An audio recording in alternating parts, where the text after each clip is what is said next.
Today we have a guest from United States, Mustafa Rfat, who is doing his PhD in Washington University. He has a lot of experiences. He is originally from Iraq.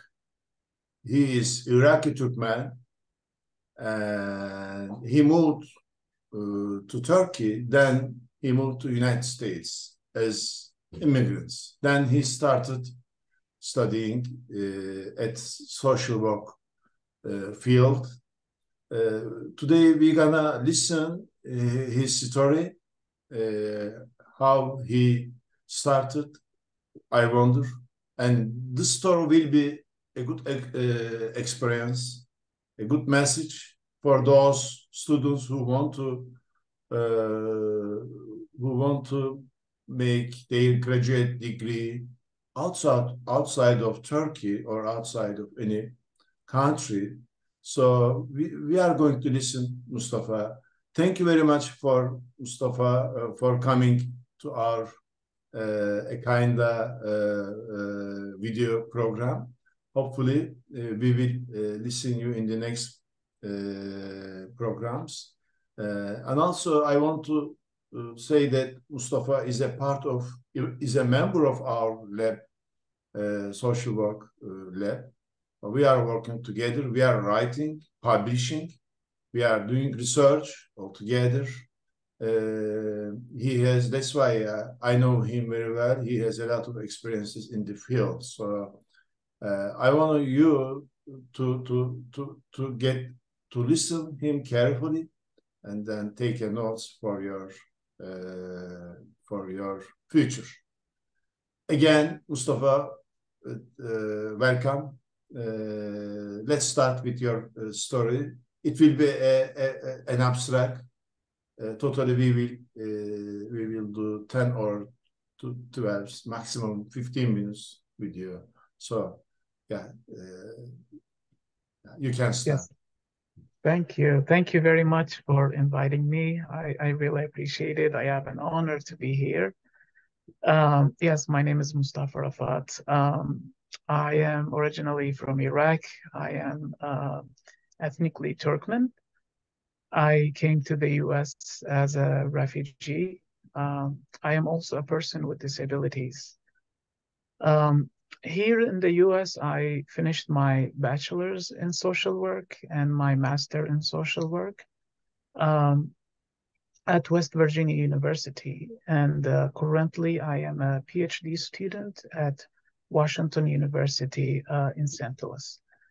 Um, so my area of emphasis is refugees, specifically refugees with disabilities. I focus on wide variety of issues. Currently, I am doing qualitative work using social determinants of health as a framework, and we have published articles on autism, and we have other articles coming up soon. Yes. If you want me to focus on research or if there's any other questions. Yeah. I want to know that are there difficulties for being a PhD or master student in a foreign country? What kind of difficulties you confronted with? Could you say something about that? Most definitely. There is, I want to make it clear, when I came to the US, I had zero English. I could not speak any English. But I think if you love what you are doing, you will overcome many, many issues. So language was a major barrier. But with practice, with being involved in the community, talking with others, I overcome some of the language obstacles. and most importantly, as a refugee, you don't have the social connections with especially academia, with researchers, with it's a different world. So you are definitely a disadvantage in that end. So one of the things that I did early on is to build my network, is to reach out to other professors who are working in my area, um, sending an email, introducing myself, introducing what I am interested in, and asking them if there is any opportunities that I can involve in their work. Um, so through these connections, I was able to build my network, have a great, have excellent mentors in many areas. And one of the mentors I have is you and your expertise and your guidance in this area. Um, so it was challenging, but I think if you are determined, if you know what you want, and you don't accept no for an answer, you will achieve your goals in the US. Yeah, can we say that those students who want to come there or who want to go another country for their graduate degree should uh, try to communicate with professors, lecturers before they go there. By doing that, they will be able to, get to know what kind of needs, what kind of experiences, what kind of knowledge and information or literature knowledge they need. They are going to learn, I think, yeah. So it is very important, yeah. They shouldn't waste their time without doing any, research. They're gonna go there. It is a wasting of time. Before they Absolutely. go That's any country, they should do research. Who is teaching? Who is doing research? Which professors is working in the country? Uh, you know, they should communicate. They should try to communicate with them. So this is very important. Yeah, yeah. I agree. absolutely. Without going there. Yeah. Absolutely. I think that's a very, very, very important point. I am seeing it for many years. One of the things that you highlighted is very important is students like using these, like for example, LinkedIn website. It's all professionals. You have a lot of professors, a lot of researchers who put their work, their research, what they are doing on LinkedIn. So first is important to connect with the person that you want to work. Mhm. Second, work, do a paper with them.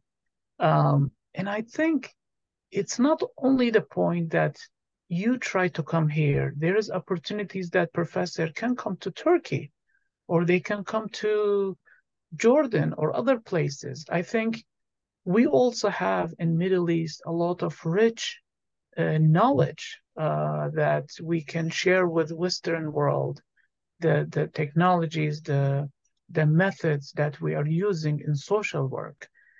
And but specifically, if you want to come to the US, it is the most important thing is for you to establish a connection, work with the faculty, and then try to come. This is a path for a successful completion of your master or the PhD you want to do in the US or Canada or other Western countries. You especially emphasize that they should be a member of social media, such as LinkedIn, and Yes, must put their experiences, publishings definitely. over there. Then try to meet with those people who are doing research in the same fields, like social work or social policies. Absolutely. And I think like always seeking opportunities is an important mindset that we have to keep in mind. And I encourage all social work students to engage in research. I know in our field, research is not welcome that much, but nowadays people want us to use the edging knowledge, cutting edge information, new information to help the people we work with. I want to Uh, know, Mustafa, how many courses did you get for research techniques during your PhD degree? How many courses did you get? so here at WashU, we have about 5 electives. So we have the mandatory classes that I think we get to expose to at least 3 or 4 method classes. Method E- classes, Yeah, quantitative, qualitative, and their subtitles. Yeah. yes. And I think at least among that 5 of the course elective courses, one of them has to be in either a theory or research methods. Hmm. So yes, and on top of that, you are closely working with your professors on research projects, on publishing, on applying for grants. So, I mean, knowing research techniques is very important when you go any Western country. Can we say like that? Absolutely, absolutely. And I know sometimes it can be intimidating when you say research, I'm doing research, but there are a lot of methods. Like knowledge, it doesn't have to be only through regression analysis or propensity score analysis or these difficult methodologies. There are many methods that can open the door for you to learn it and then build on that skills. I don't expect anyone to start their first semester, second semester, and be expert in methods. But I think like there are these simple methods that you can learn and do research and then build on them. Simply, we can say without research techniques, we cannot publish and we cannot be a better academician. Most definitely. That's where we can produce knowledge. That's where we can know what is working with people, what is not working with people. Sometimes we are using techniques, and when we do research, when we do a systematic way of understanding a phenomena, we realize that what we are doing is wrong, and we are harming our people. So then we need to find alternative ways to be effective social workers, and you know recommend new methods and new policies and different approaches. Mustafa, thank you very much. I know you don't have time. That's why I will not ask more questions. Yeah, Inshallah, we will talk another time together. Thank you very much absolutely. for coming, for joining into my program. Uh, You are you see are you more next time. absolutely, most definitely. Thank you very much for this opportunity. Thank you. Thank you.